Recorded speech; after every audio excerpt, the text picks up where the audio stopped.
मैं वासुदेव और श्री बलराम से संधि करनी होगी। द्वारका से संधि? द्वारका से तुम्हारी संधि नहीं होने दूंगा कर्ण। अब देखना बलराम कैसे तुम्हारा विनाश करेंगे। ये आप क्या कह रहे हैं इंद्रदेव? नंदिनी को आप कैसे लेके जा सकते हैं? विवशता,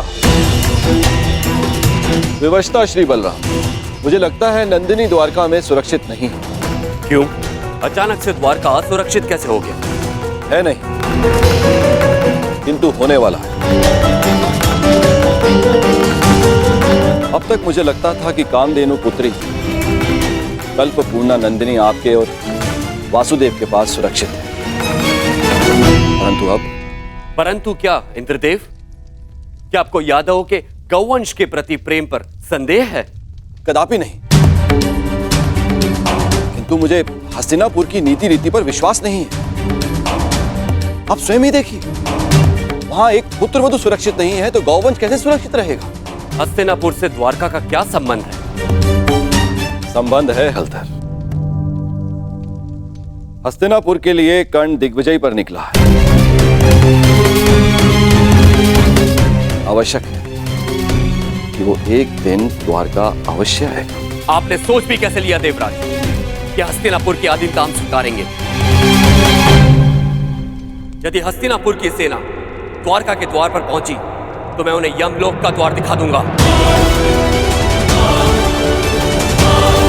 और वो यदि संधि के लिए आए तो? संधि? संधि तो एक बहुत अच्छा विकल्प है। संधि से विकास के द्वार खुलते हैं। बड़े ही भोले हैं आप महाबली। आप उस हस्तिनापुर से संधि करेंगे जहां पुत्रवधू के वस्त्र हरण किए गए। आप उस हस्तिनापुर से संधि करेंगे जहां आपके फुफेरे भाइयों को द्यूत में छल कपट से हराया गया। याद रहे, कर्ण भी उनके साथ है। एक सूत पुत्र से संधि करेंगे आप? द्वारका में वर्ण भेद नहीं है इंद्रदेव। किंतु कर्मों का क्या?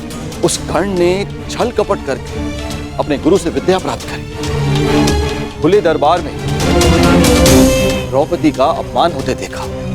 आपके बहनोई अर्जुन के प्राणों का प्यासा है वो, कोई योद्धा नहीं है वो, एक छलिया है। और आप चले हैं उनसे संधि कर। आपको स्मरण है कि वो आपसे संधि क्यों करना चाहते हैं?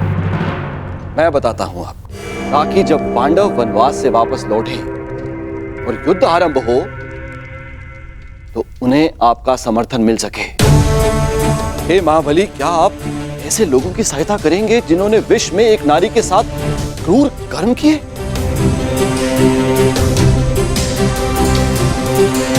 तो और क्या विकल्प हो सकता है इंद्रदेव? यदि कोई मित्रता का हाथ बढ़ाने के लिए आपके घर तक आए तो आप उसे कैसे ठुकरा सकते हैं? यदि मित्रता का अवसर ही ना दिया जाए तो? कैसे?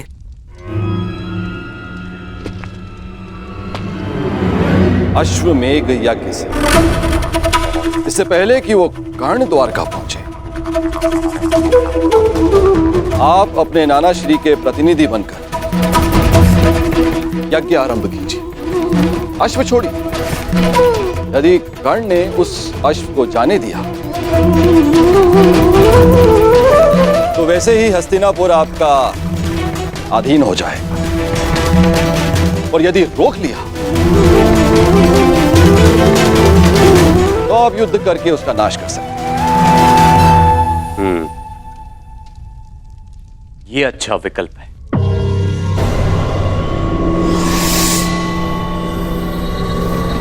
यदि ऐसा है तो मैं नंदिनी को आपके सानिध्य और आपकी सुरक्षा में छोड़ने के लिए तैयार हूं।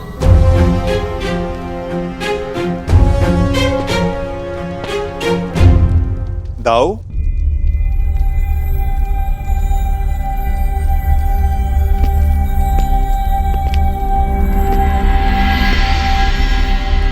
बिना कर्ण की मंशा जाने उससे युद्ध करना मुझे उचित प्रतीत नहीं होता दाऊ।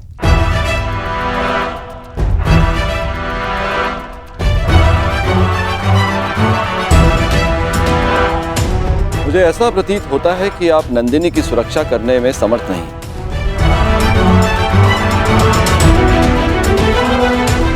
ऐसी स्थिति में आप उसे लौटा ही दीजिए। यदि नंदिनी यहां से गई तो द्वारका का अपमान होगा, जो मुझे स्वीकार नहीं। नंदिनी यहीं पे रहेगी।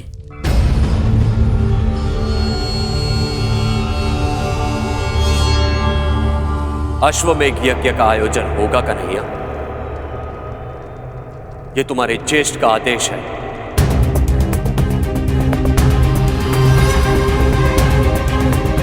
क्या तुम्हें अस्वीकार है? यदि अश्वमेघ यज्ञ नहीं हुआ तो नंदिनी द्वारका को छोड़कर चली जाएगी, और यह द्वारका के लिए बहुत ही अपमानजनक बात होगी। क्या यह स्वीकार है?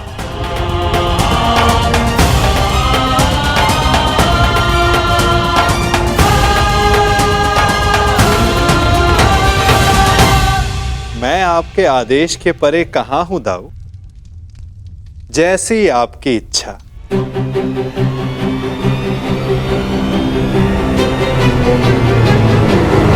तो ठीक है, यज्ञ के लिए उत्तम अश्व की व्यवस्था करो और पहले ही मुहूर्त में यज्ञ प्रारंभ होगा।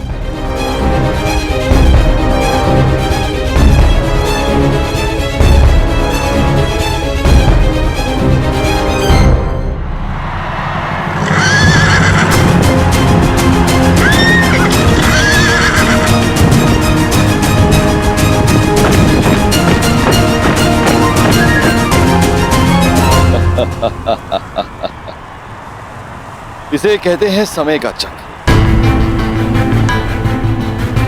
हर मोड़ पर तुमने मुझे पराजित किया है कर्ण, लेकिन अब तुम्हारे पास कोई विकल्प नहीं। यदि द्वारका के अश्व को जाने दिया तो भी तुम्हारी पराजय होगी, और रोक दिया तो बड़े भ्राता बलराम तुम्हारा वध करेंगे, इसे स्वयं अनुज कृष्ण भी नहीं रोक सकेंगे।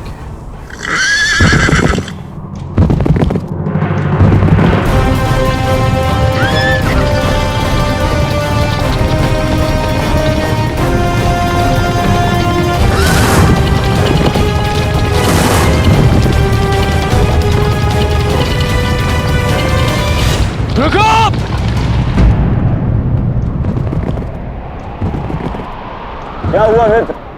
रुकने का संकेत क्यों किया? द्वारका के निकट ही है। अश्व के पश्चात के स्वर सुनाई दे रहे हैं युवराज। ये अश्व की नहीं, तुम्हारे पतन की पश्चात है ये कर्ण।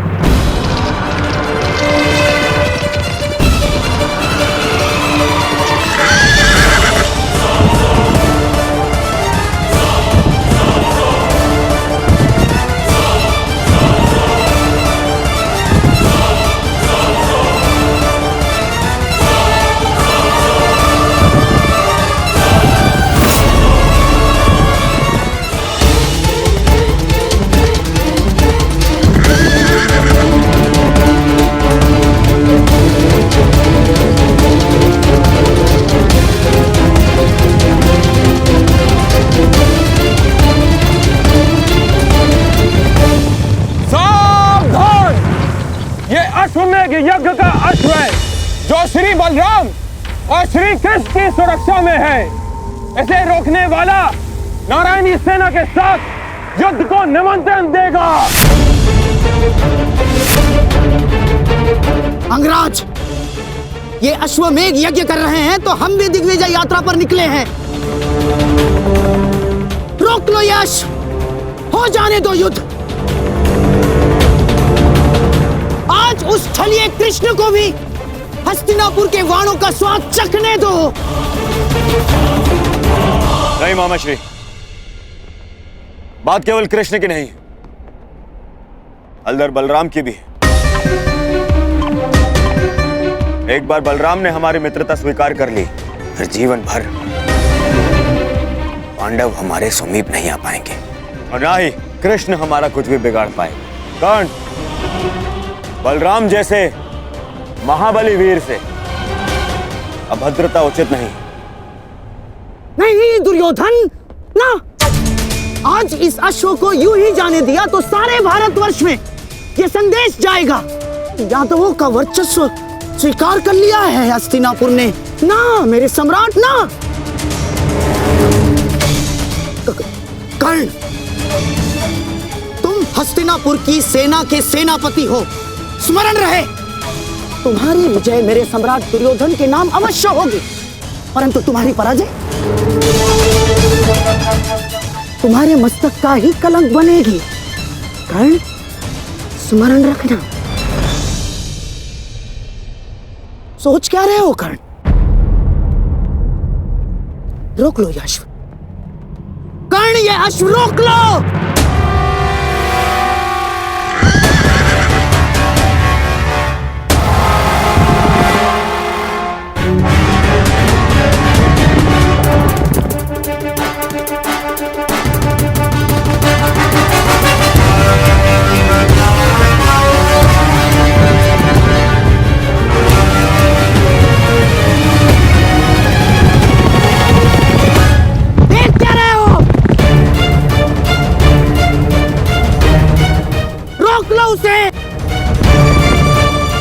नहीं। कर्ण,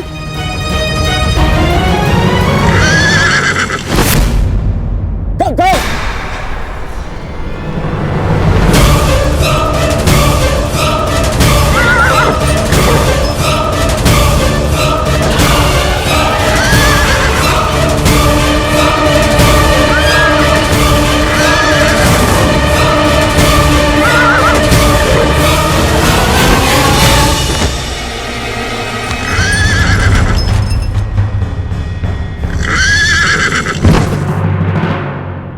ये तुमने क्या किया मित्र? अब श्री बलराम का कोप सेना होगा हमें। अश्व को रोका गया है। आक्रमण!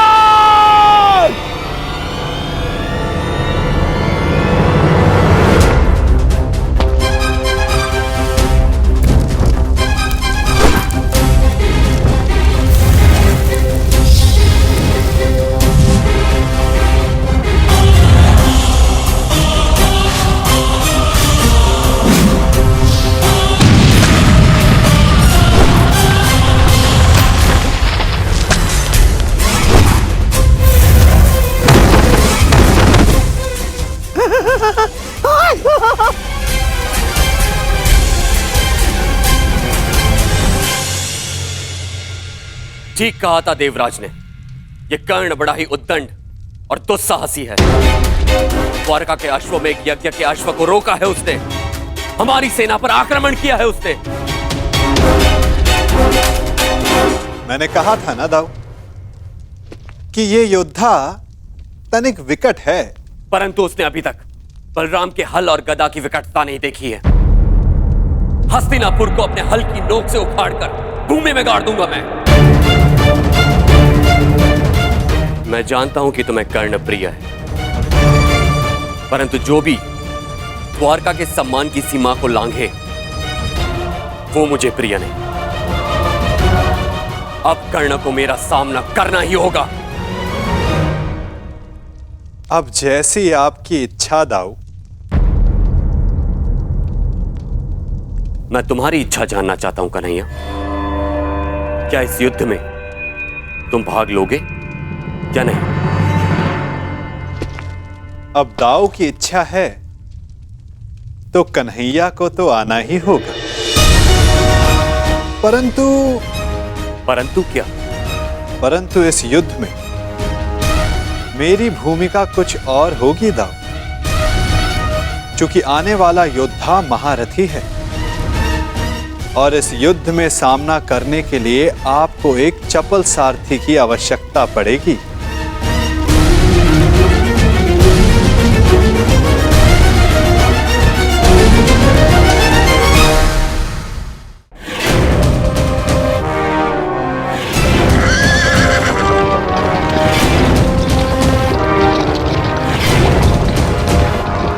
लो सम्राट,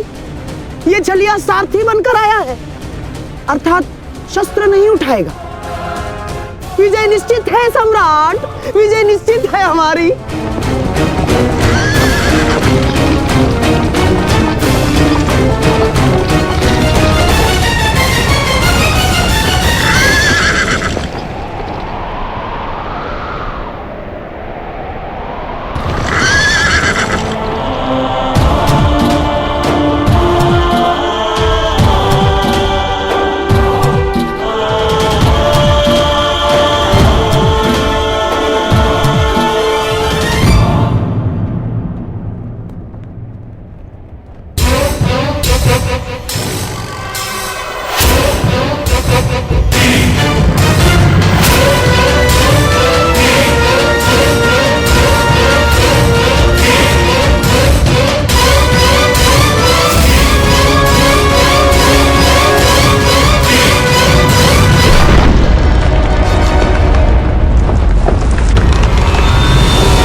द्वारका के अश्व को रोकने वाले कर्ण, तेरा सामना बलराम से है। अपने प्रियजनों का स्मरण कर ले, क्योंकि तेरा स्वागत स्वयं यमराज करने वाले हैं। शत्रु ने ललकारा है, अंगराज उत्तर दो।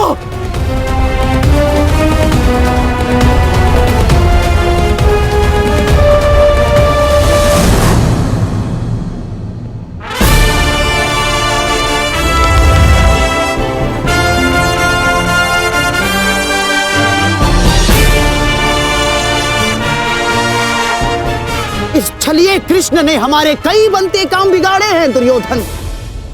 आज इसकी पराजय का आनंद हम उठाएंगे, द्वारका का पतन होगा।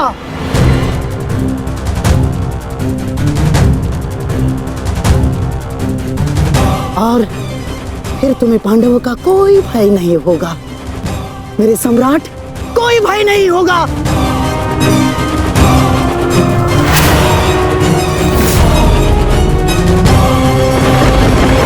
बाण संधान करो कर्ण। तुमने बाण संधान किया और मेरा प्रतिशोध पूर्ण होगा। आज मेरे एक परम शत्रु की हार निश्चित है, या तुम्हारी या कृष्ण की।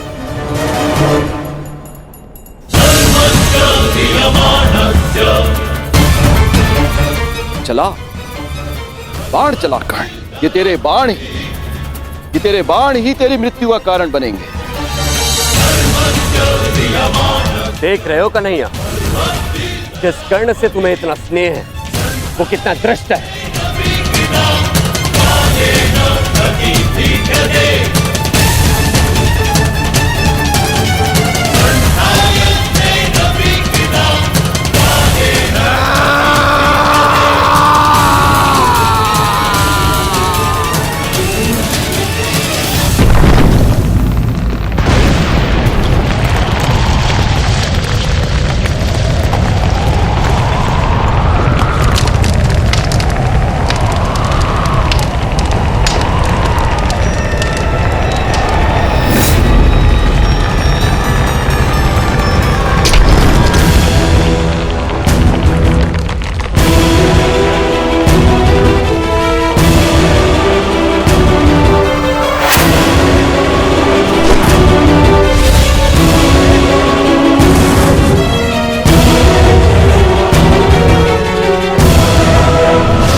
इस सुगंध से तो प्रभु परशुराम का तेज स्मरण हो आया। ये कैसा प्रहार है? प्रहार नहीं, आभार है दाऊ।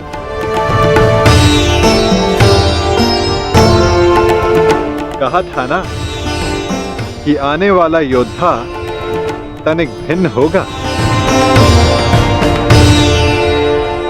हस्तिनापुर के युवराज की ओर से मैं परशुराम शिष्य राधेकर्ण श्री बलराम और वासुदेव को नमन करता हूं। शत्रु को नमन? जिस प्रकार आकाश में आया हर मेघ वर्षा नहीं लाता, उसी प्रकार आगे बढ़ने वाला हर पग शत्रुता का नहीं होता हलधर।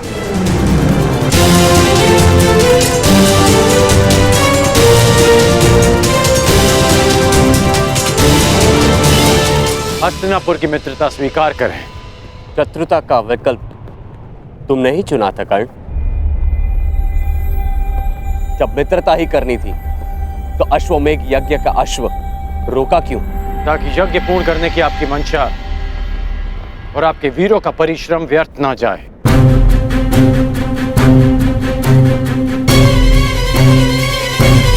इस अश्व को ध्यान से देखिए। इस अश्व का दायां कान कटा हुआ है।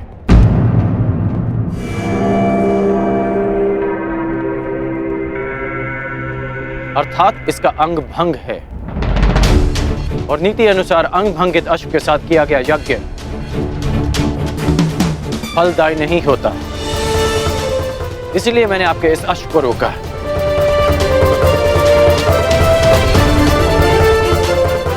हलधर, मैं स्वयं आपको समझाना चाहता था, परंतु उससे पूर्व आपके वीरों ने मुझ पर आक्रमण कर दिया और कदाचित मुझे उसका उत्तर देना पड़ा। परंतु आपने स्वयं देखा होगा कि मैंने उन्हें केवल निशस्त्र किया, उनके प्राण नहीं लिए। तो तुमने मेरी सहायता करने के लिए अश्व रोका। अद्भुत, हम प्रसन्न हुए।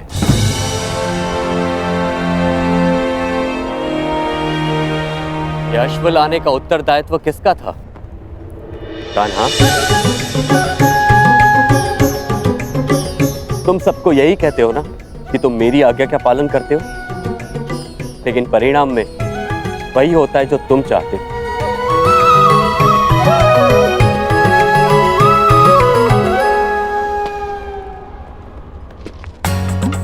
अब क्या करूं दाऊ, मेरा भाग्य ही ऐसा है। भाग्य नहीं, धूर्तता है तुम्हारी।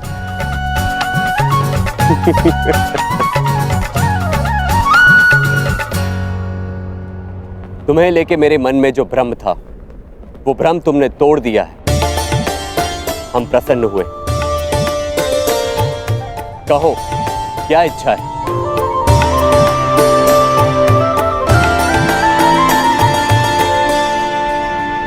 आपसे मित्रता की इच्छा है हलधर।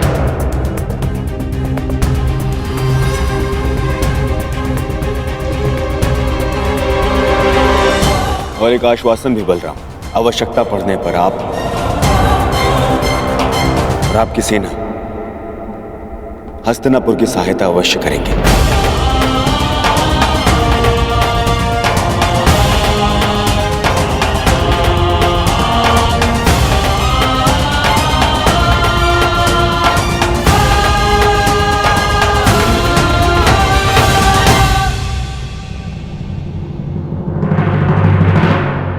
स्वीकार है।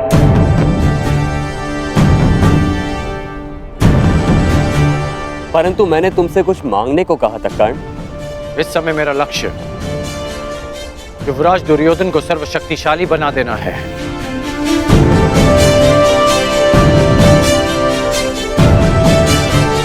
इसलिए मैं चाहता हूं कि आप युवराज दुर्योधन को गदा युद्ध की शिक्षा दें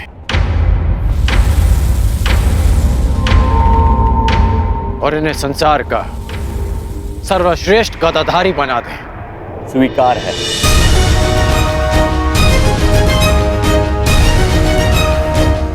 आओ, द्वारका का आतिथ्य ग्रहण करो।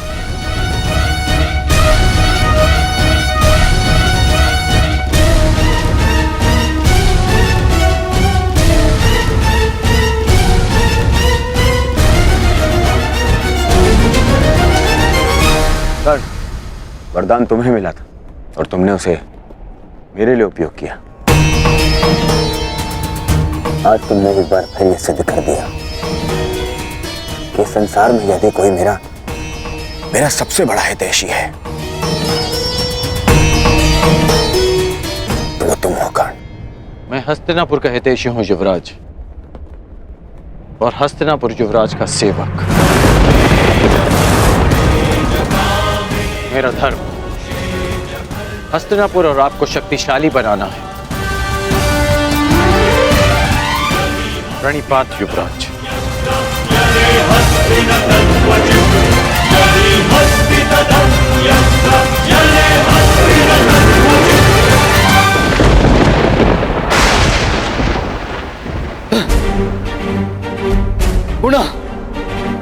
पुनः मेरे प्रयास आज सफल हुए। मेरे इतने कठोर परिश्रम के बाद भी उस कर्ण को द्वारका का समर्थन मिल ही गया। उस कर्ण की दिग्विजय पूर्ण हुई। अभी तक मेरे पुत्र अर्जुन को कुछ भी प्राप्त नहीं हुआ, कुछ भी नहीं। समय आ गया है, समय आ गया है, मुझे ही कुछ करना होगा।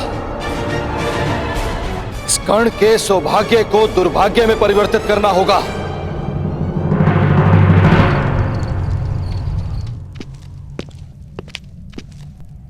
दिग्विजय पूर्ण हुई कर्ण।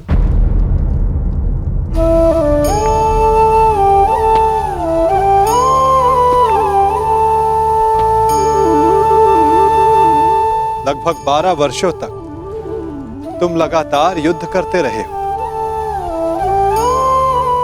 निश्चित रूप से थकान अनुभव हो रही होगी। विश्राम नहीं करोगे? मित्रा के लिए शरीर की थकान से अधिक मन की शांति होती है केशव। मेरा मन अशांत है।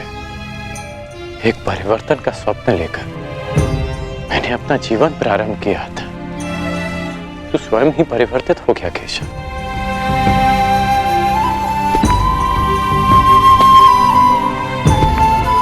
परिवर्तन चाहते हो और स्वयं के परिवर्तित होने से घबराते हो।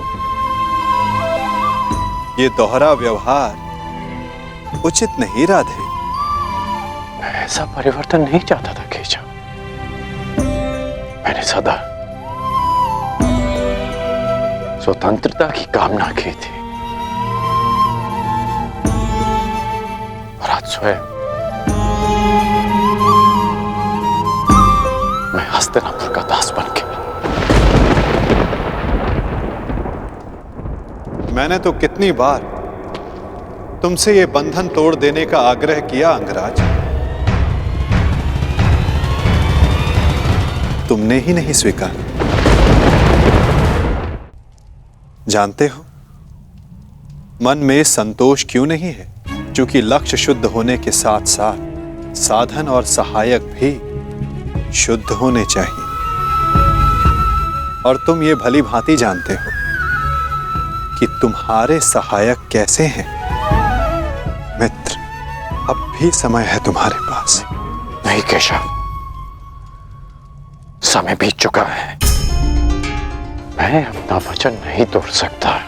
मैं आपसे पूछता हूं, आपने भी तो कई वचन दिए होंगे। क्या आप अपने वचन तोड़ सकते हैं?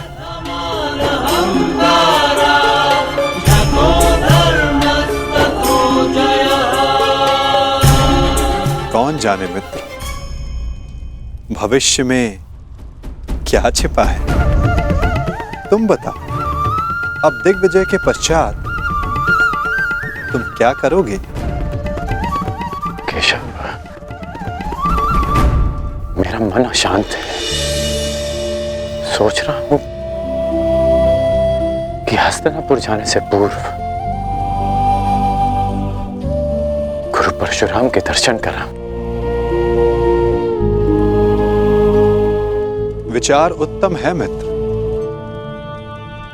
परंतु स्मरण रखना, कभी कभी अकेला यात्री मार्ग में भ्रम के जाल में फंस जाता है। प्रयास करना कि भ्रम के जाल में ना उलझ जाओ। केशव,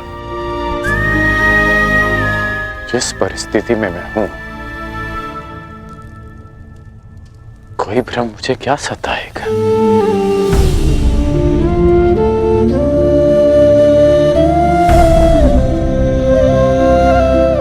आपकी मुस्कान मुझे बहुत शांति देती है केशव। आज्ञा दीजिए।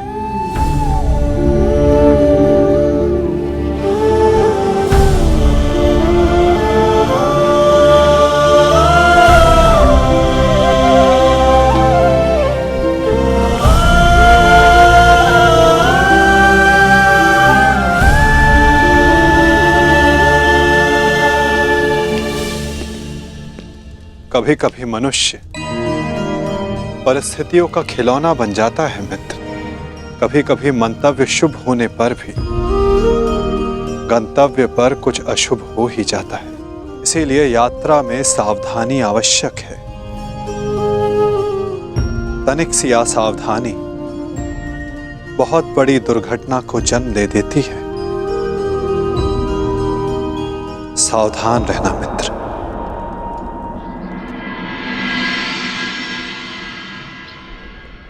अपने गुरु से भेंट करने से मैं तुम्हें रोक नहीं सकता मित्र, परंतु मैं चाहता था कि तुम मेरे साथ में हस्तिनापुर चलो, मेरे इस दिग्विजय का सम्मान और सत्कार प्राप्त करो। युद्ध में बाण धनुष से चलाए जाते हैं युवराज, परंतु विजय सदा योद्धा की मानी जाती है। उसी भांति दिग्विजय आपकी है। मैं तो केवल एक निमित्त मात्र हूं।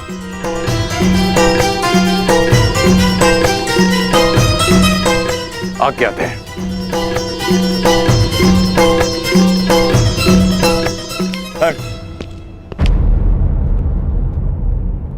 अपने मित्र को हार कर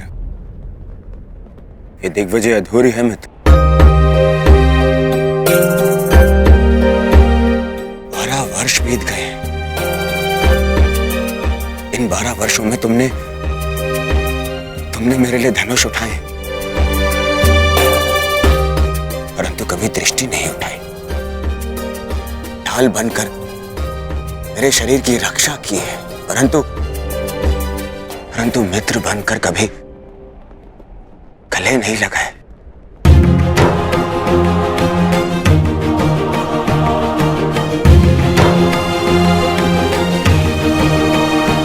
मुझे तो यह समझ में नहीं आता कि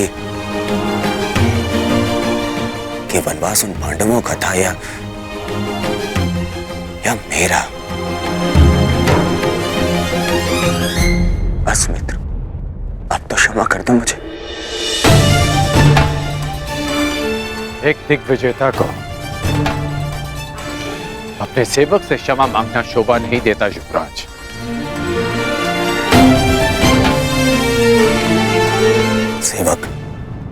सेवक ऐसे 100 दिग्विजय न्यौछावर कर सकता हूं तुम्हें एक बार गले लगाने के लिए। बस एक बार मेरी आंखों में देखकर मुझे मित्र पुकार के एक बार गले लगा लो मित्र।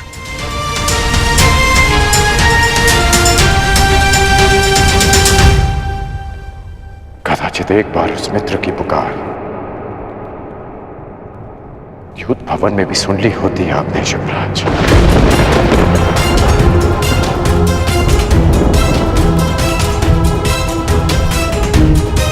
अब जो आपके सामने खड़ा है वो आपका और हस्तिनापुर का सेवक अंगराज कर्ण है,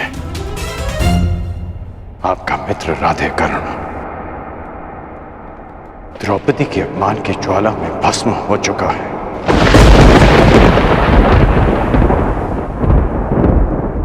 और जो भस्म हो जाते हैं वो किसी को गले नहीं लगा पाते।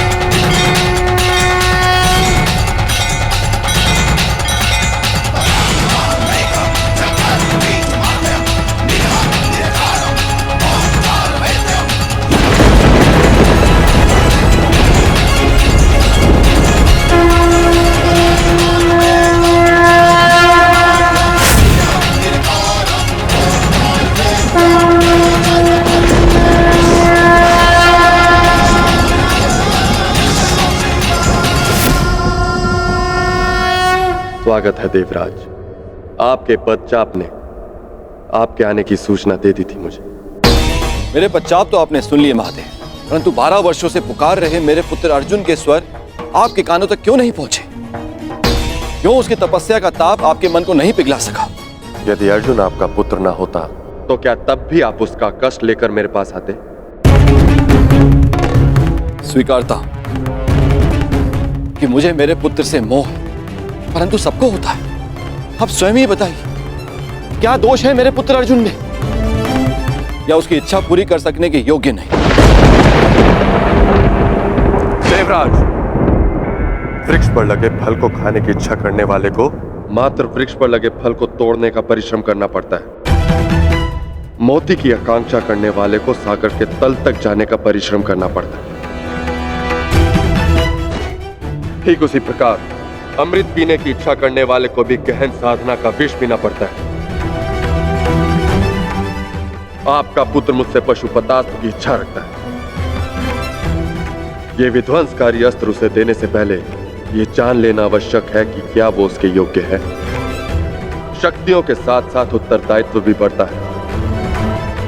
यह जान लेना आवश्यक है कि क्या वो ये उत्तरदायित्व उठाने योग्य है या नहीं। पशुपतास्त्र पाना है, कई परीक्षाओं का सामना करना पड़ेगा अर्जुन को। अपने पुत्र के मोह में आपने क्या क्या किया है, मुझसे कुछ छिपा नहीं। पूरे पुत्र को नीचा दिखाने के लिए आपने देवराज पद की गरिमा को किस तरह लांछित किया है, भली भांति जानता हूं।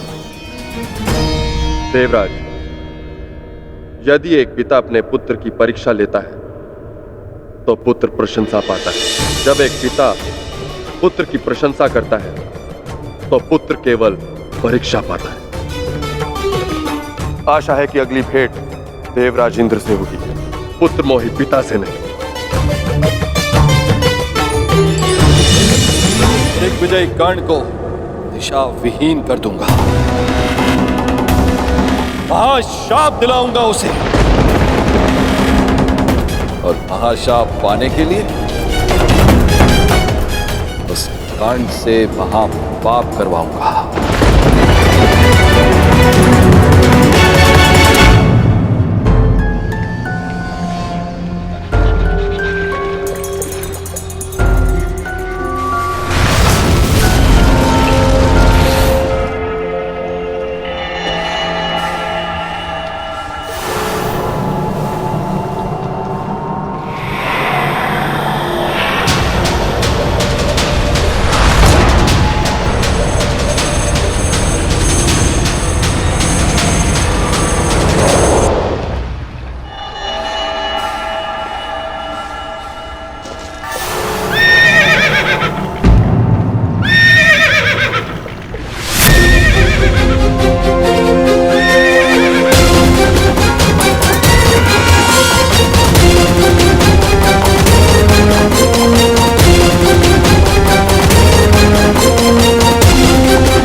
गौरांग वत्स, तनिक प्रतीक्षा करो, तुम्हें भी अपनी माँ का दूध पान करने का अवसर मिलेगा।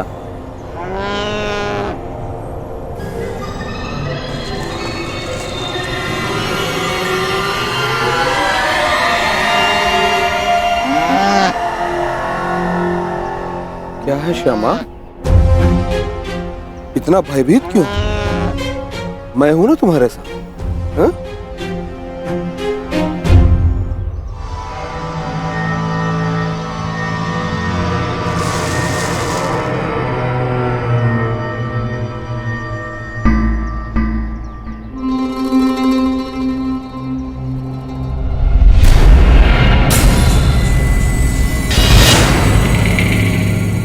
अपना मंतव्य ज्ञात है ना?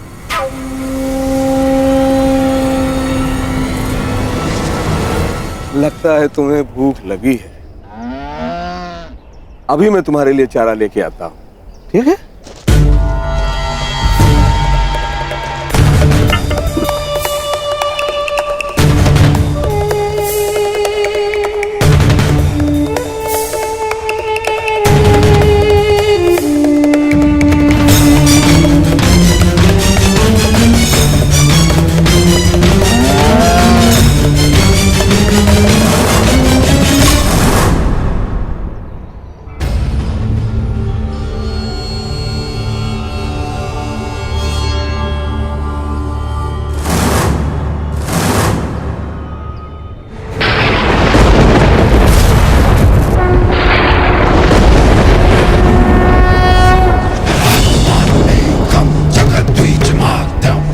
कड़ा लक्ष्य कड़ी तपस्या से नहीं, कड़ी परीक्षा से मिलता है अर्जुन।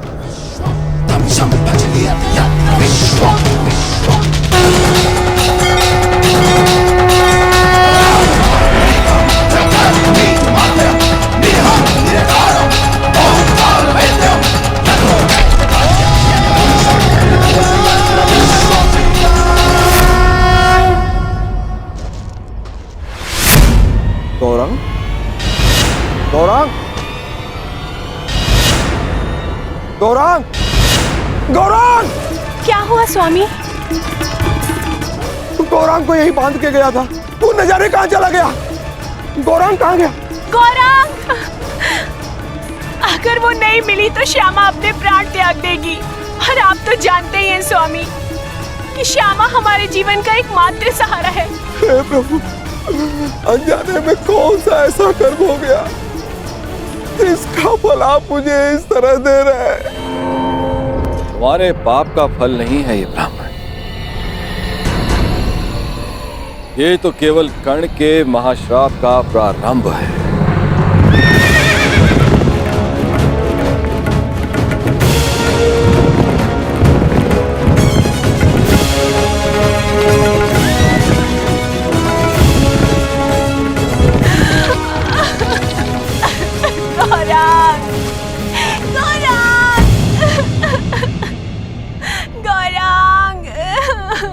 क्या हुआ ब्राह्मण देव? आप सब इतना विलाप क्यों कर रहे हैं? देखिए, मेरे गाय श्यामा के बछड़े को न जाने कौन चोर चुरा के ले गया। अगर मेरा गौरांग नहीं मिला तो ये बेचारी छटपटा कर अपने प्राण त्याग देगी। आप मेरी कोई सहायता करिए। आप निराश ना हो ब्राह्मण देव, मैं समय रहते इस गाय के बछड़े को वापस ले आऊंगा सुरक्षित। ये मेरा वचन है।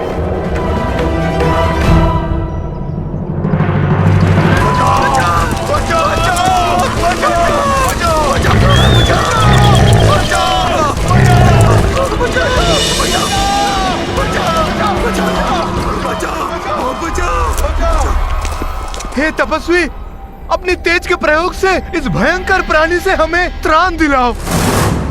क्यों ये हमारे लिए अपने वर्षों की तपस्या भंग करेंगे? भागो, अब कोई हमारी रक्षा नहीं कर सकता। भागो। नहीं,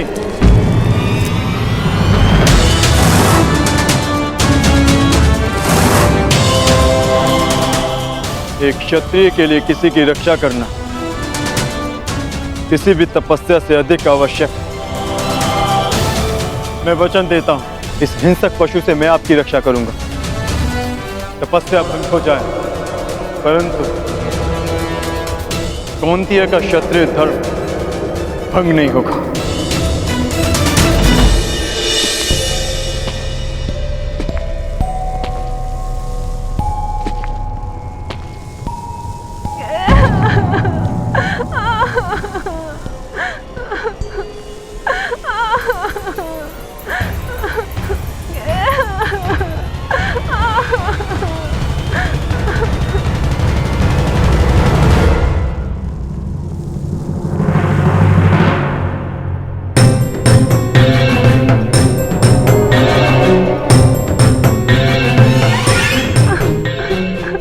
भयभीत मत हो छोटे मित्र।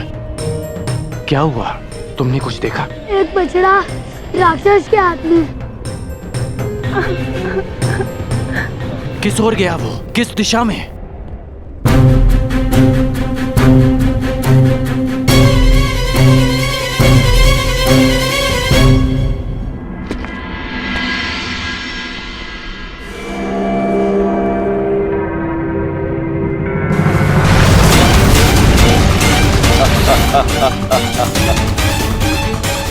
जाओ कर्ण, जाओ, अपने विनाश की ओर जाओ।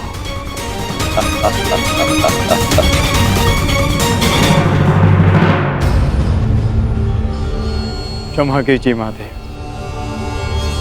आपकी तपस्या बीच में छोड़कर जा रहा। तपस्या पुनः कर लूंगा, परंतु मेरे होते हुए किसी निर्दोष के प्राण जाएं, ये द्रोण शिष्य कुंती अर्जुन नहीं होने दे सकता।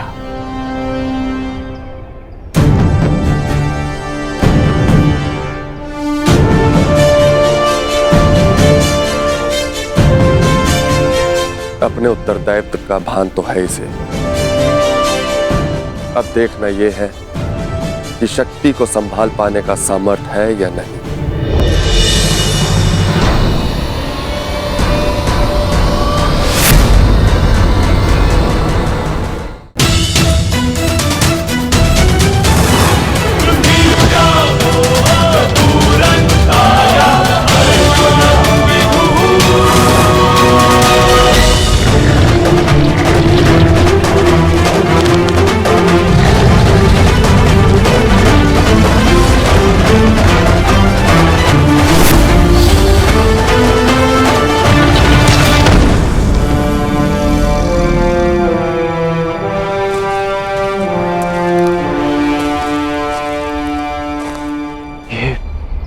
दूसरा बाण किसका है?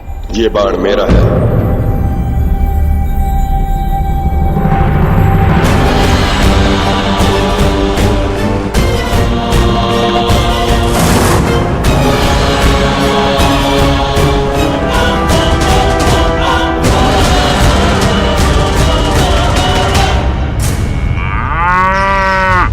आनंद आ गया आज।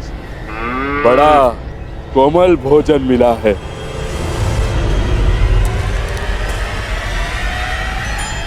सावधान!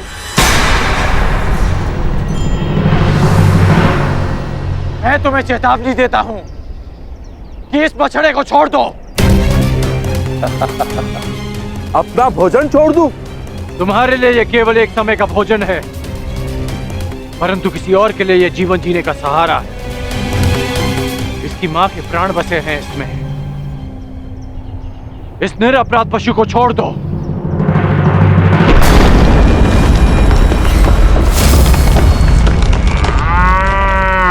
ये मेरा भोजन है, नहीं छोड़ूंगा इसे। मैं तुम्हें वचन देता हूं कि मैं तुम्हें भरपेट भोजन करवाऊंगा। बड़े दानवीर हो, परंतु मैं राक्षस हूं। बल से अपना खेत करता हूं, नहीं छोड़ूंगा इसे। और मैं इसे लेकर ही जाऊंगा। तो तुम्हें इसे प्राप्त करने के लिए मुझसे युद्ध करना होगा मनुष्य। ये लक्ष्य मेरा था, तुमने बाण क्यों चलाया? इसका नाश करना मेरा कर्तव्य था। अब प्रश्न ये उठता है कि लक्ष्य किसने पहले भेदा और किसका कर्तव्य पहले पूरा हो। इसका वध तो मेरे बाण ने किया, परंतु आप इसे ले जा सकते हैं महोदय। ये मेरे किसी काम का नहीं।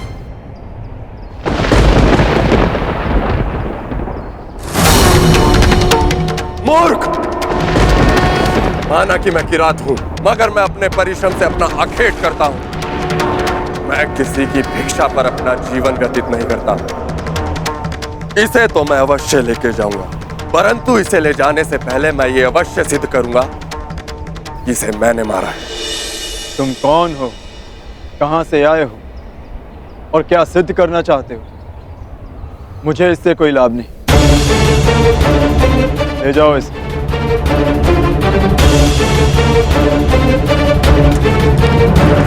रुको!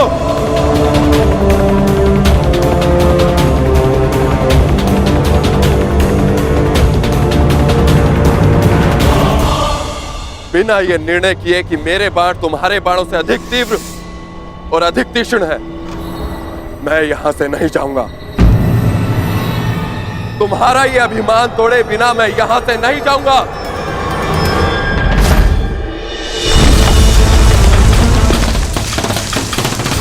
तुम मुझे युद्ध करने के लिए विवश कर रहे हो।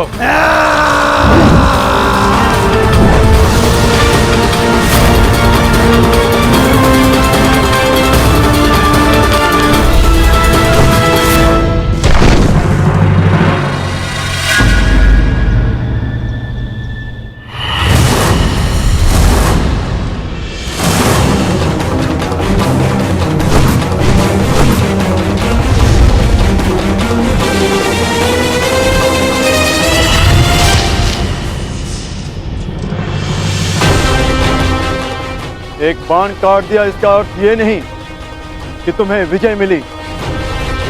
मेरे पास बाणों की कमी नहीं। मेरे पास भी बाणों की कमी नहीं है।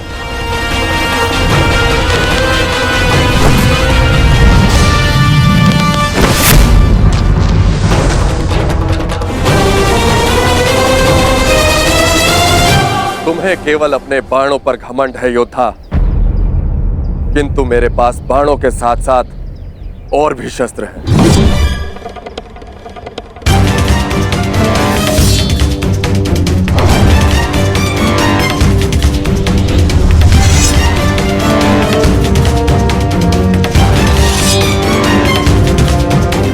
तलवार उठाओ योद्धा, युद्ध अभी तक समाप्त नहीं हुआ है और ना ही तुम्हारा अभिमान अभी तक टूटा है।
बहुत हुआ खेल, अब अपने इष्ट को स्मरण कर लो किरात, क्योंकि वैष्णव अस्त्र से अब तुम्हें कोई नहीं बचा सकता।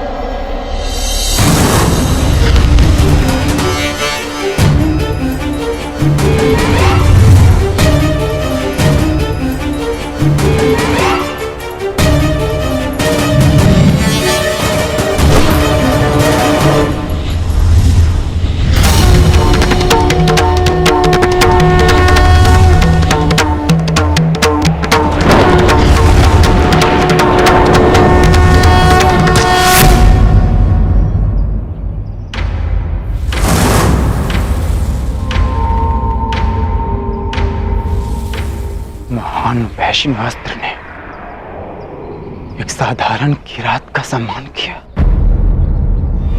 परंतु क्यों?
तेरा अंत आ गया है राक्षस।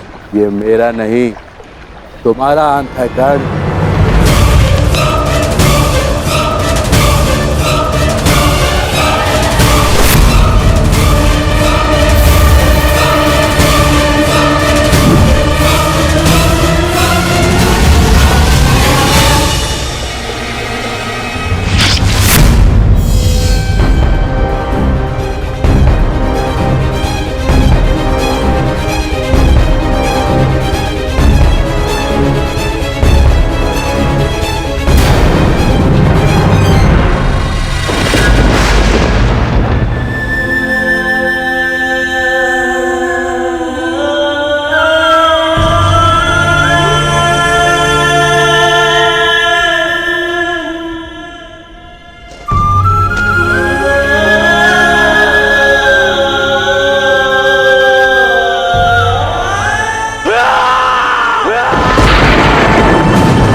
मेरे गौरांग की तुमने हत्या कर दी, हत्या कर दी तुमने मेरे गौरांग की धनुर्धर।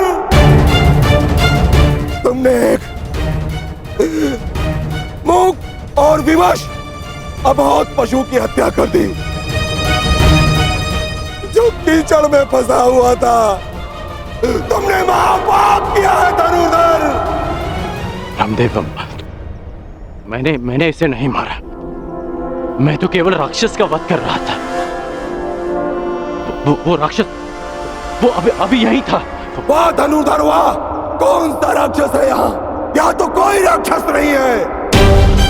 अपने आप को निर्दोष सिद्ध करने के लिए असत का सहारा मत लो धनुर्धर। तुमने मेरे गौरांग की हत्या नहीं की, तुमने उसकी माता श्यामा की भी हत्या की है। तुमने सिर्फ उसकी मां की ही नहीं, मेरे परिवार के सदस्य की भी हत्या की है धनुर्धर।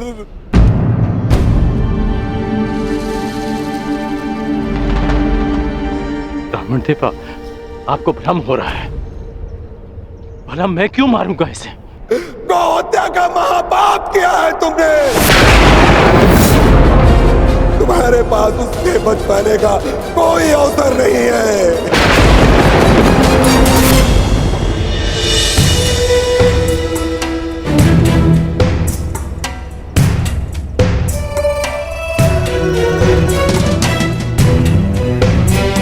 ये तो वही पुष्पहार है जो मैंने शिवलिंग को अर्पित किया था।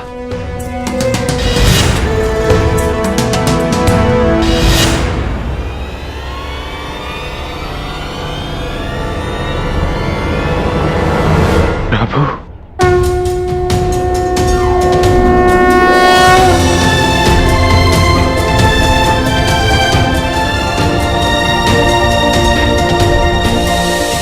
मुझे क्षमा कर दीजिए प्रभु।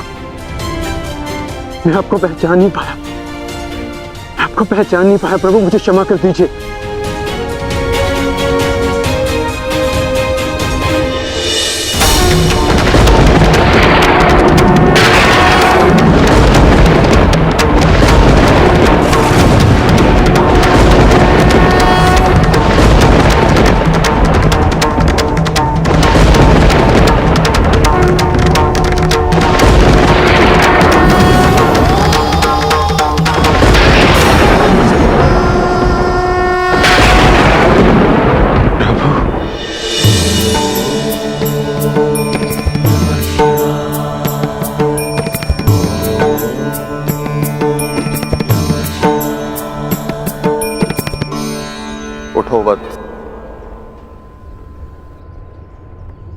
क्षमा कीजिए प्रभु, मैंने आपकी आराधना भंग कर दी। क्योंकि यही उचित था। मनुष्य की सबसे बड़ी आराधना उसका कर्तव्य का पालन होता है अर्जुन, जो तुमने भली भांति किसी और के प्राणों की रक्षा के लिए तुमने अपनी तपस्या भंग की। अर्थात तुम अपने कर्तव्यों को भली भांति जानते।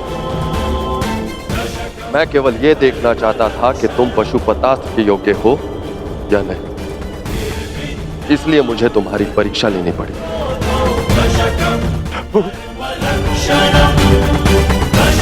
और तुम इस परीक्षा में सफल हुए अर्जुन। मैं तुम्हें प्रसन्न मन से पशुपतास्त्र प्रदान करता हूं अर्जुन।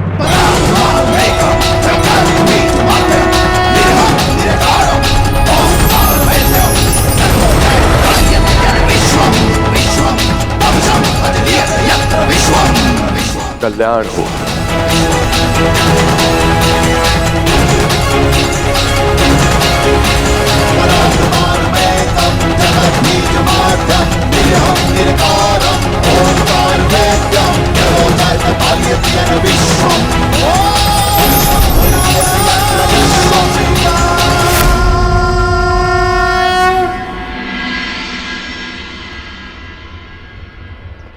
आप सब दुखी मत होइए ब्राह्मण देव। मैं मानता हूं आपके अनजाने में मुझसे पाप हुआ। मैं आप सबकी पीड़ा समझ सकता हूं। आपकी हानि की पूर्ति मैं करूंगा।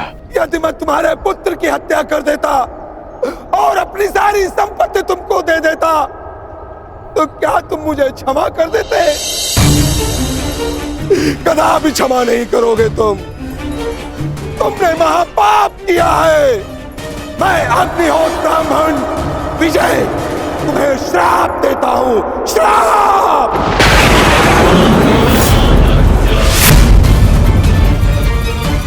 किस प्रकार तुमने कीचड़ में फंसे हुए मेरे असहाय बछड़े को मारा है, उसी प्रकार तुम भी एक दिन पृथ्वी में असहाय गिरे रहोगे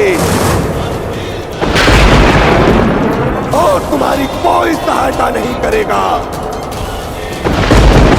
और मेरे बछड़े की भांति तुम्हारी भी मृत्यु उसी प्रकार होगी।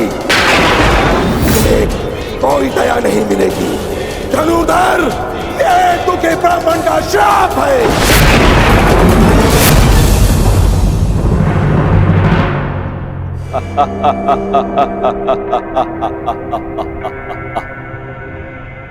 सूर्य पुत्र कर्ण, सूर्य पुत्र,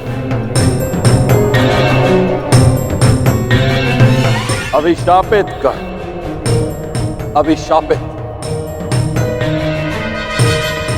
आज मेरे मन में जल रही प्रतिशोध की अग्नि को थोड़ी सी शीतलता प्रदान हुई। है अभिशापित कर्ण, तुमने मेरे गर्व पर प्रहार किया, मेरे आत्मसम्मान को ठेस पहुंचा, मुझे युद्ध में पराजित कर पीड़ा दी और मैंने तुम्हें पराजित करने की भूमिका निर्माण की। तुमने मुझे पराजित किया होता तो किसी स्थिति में मैं तुम्हें क्षमा कर भी देता, परंतु तुमने मेरे पुत्र अर्जुन के विरुद्ध खड़े होकर अपने जीवन की सबसे बड़ी भूल की है। जब तक तुम्हारा संपूर्ण विनाश नहीं हो जाता तब तक ये देवराज इंद्र संतोष से विश्राम नहीं करेगा। धनुर्धर, मेरा श्राप कभी व्यर्थ नहीं जाएगा। गौ हत्या के पाप का दंड तुम्हें हमेशा डसता रहेगा, डसता रहेगा।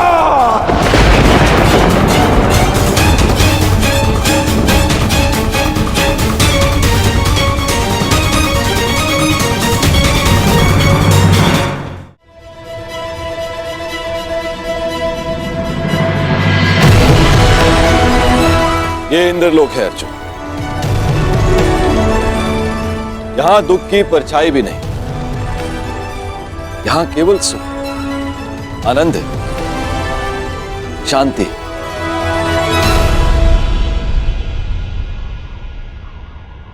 क्षमा कीजिए पितादे, मेरे भाई वहां पीड़ा भोगे और मैं यहां आनंद करूं,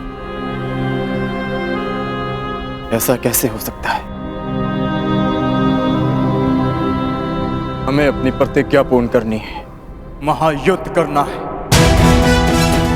स्त्री के अपमान का प्रतिकार करना है मुझे। अर्जुन, उस प्रतिकार को पूर्ण करने के लिए तुम्हें कुछ दिव्य अस्त्र की आवश्यकता पड़ेगी अर्जुन। उनकी दीक्षा देने के लिए ही मैं तुम्हें यहां लाया हूं। आओ अर्जुन, आरंभ कर।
विजय, तुम्हें श्राप देता हूं, श्राप।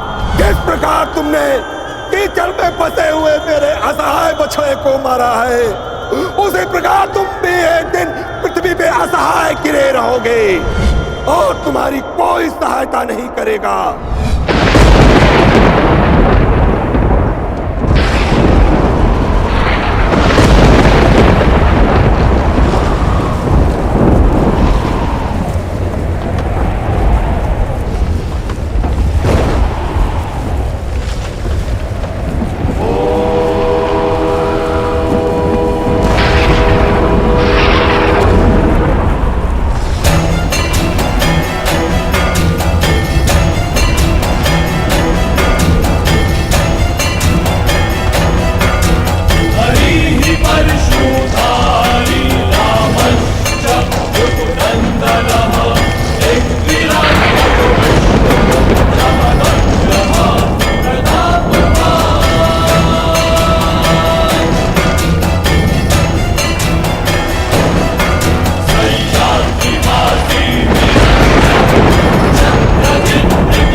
एक बार फिर परशुराम का फरसा उठा है, क्योंकि घोर अन्याय हुआ है। मेरे शिष्य को अकारणी श्राप दिया गया है। मैं पूरे संसार का सर्वनाश कर दूंगा, मैं ध्वंस कर दूंगा। आज संसार में प्रलय आएगी, नरसंहार होगा। 21 बार इस धरा को क्षत्रिय विहीन कर देने वाला परशुराम एक बार फिर इस धरा को मानव विहीन कर देगा।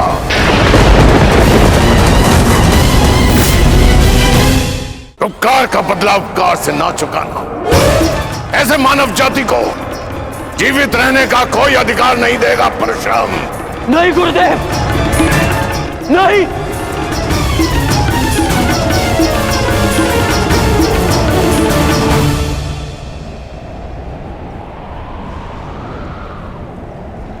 ऐसा अनर्थ मत करिए गुरुदेव, शांत हो जाइए।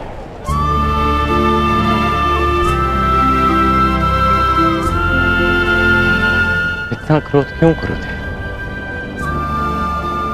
मुझे तो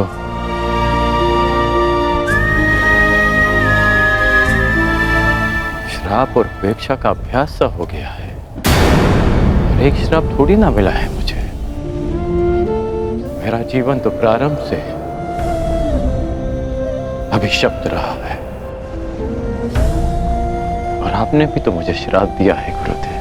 मैं जमदग्नि पुत्र परशुराम तुम्हें श्राप देता हूँ। मेरे द्वारा दिए गए दिव्यास्त्रों का आवाहन नहीं कर पाओगे, ये मेरा श्राप है। उसी अपराध की अग्नि में तो परशुराम अभी तक जल रहा है पुत्र। ऐसा कहकर मुझे पाप का भागी ना बनाए। मां की मार और गुरु की फटकार, जीवन में इससे बड़ा प्रसाद नहीं हो सकता। और वैसे भी गुरुदेव, कोई भी श्राप और कोई भी पीड़ा मेरे भाई शोन की मृत्यु से अधिक नहीं हो सकती। मुझे परिवर्तन चाहिए, न्याय चाहिए, समानता चाहिए गुरुदेव। और इस न्याय, परिवर्तन और समानता को पाने के लिए मैं एक श्राप तो क्या, सहस्त्र श्राप सह सकता।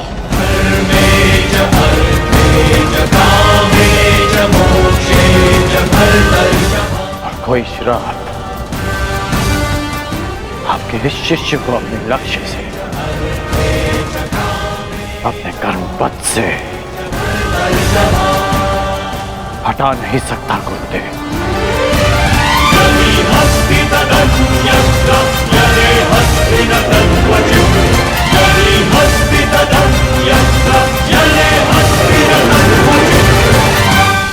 लोह को भी अधिक ताप में रखा जाए तो वो भी पिघल जाता है। पाषाण पर चोट करो तो उसमें से भी चिंगारियां निकलती हैं, परंतु कर्ण, तुम तो स्वर्ण हो, स्वर्ण। तुम्हें जितना तपाया जाता है तुम मुझसे कहीं अधिक चमकदार बनकर निकल आते हो। यहां कई वीर योद्धा आए और आएंगे भी, पर तुम जैसा धैर्यवान और वीर योद्धा न भूत हो न भविष्य हो, न कभी हुआ है और न ही कभी होगा। मैं तो चिरंजीवी हूं, कभी मृत्यु को प्राप्त नहीं होगा, परंतु वत्स, मृत्यु भी तुम जैसे धैर्यवान और वीर योद्धा को प्रणाम करेगी और कामना करेगी कि कदाचित से तुम्हारे हाथों पराजय देखनी पड़े। अपने कर्म पथ पर आगे बढ़ो कर्ण। तुम भले ही अभिशापित हो और संसार के वीर योद्धाओं से कहीं अधिक श्रेष्ठ सिद्ध होगे। तुम मृत्युंजय कर्ण बनोगे, कर्ण बनोगे।